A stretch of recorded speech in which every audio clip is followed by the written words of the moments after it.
Մանկական շաքարային դիաբետի ժամանակակից բուժման մեթոդները, մասնավորապես ինսուլինային պոմպերի տեխնոլոգիան լայնորեն կիրառվում է Շվեդիայում և մի շարք եվրոպական երկրներում։ Մեր երկրում այն դեռ լայն տարածում չունի։ Շվեդիայի առաջատար մանկական էնդոկրինոլոգը Հայաստանում է փոխանցելու մասնագիտական փորձը։ Աճից մինչև սեռահասունացում էնդոկրին համակարգի խանգարումների վարման ժամանակակից մոտեցումները թեմայով կրեդիտավորված գիտաժողովին ներկա են մանկաբույժներ, էնդոկրինոլոգներ։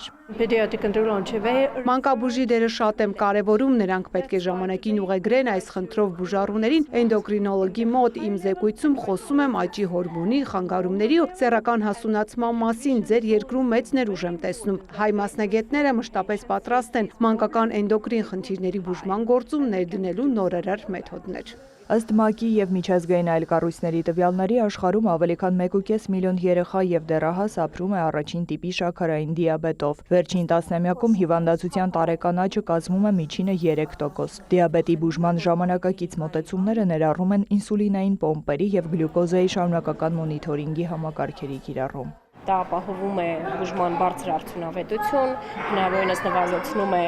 բարդությունների հավանականությունը և էականորեն լավացնում է թե երեխայի, թե ընտանիքի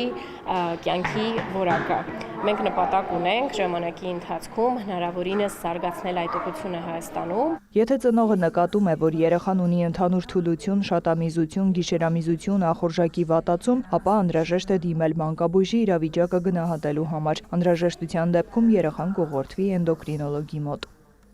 Նարեկ Ոսկանյան, Արտակ Գևորգյան, լուրեր։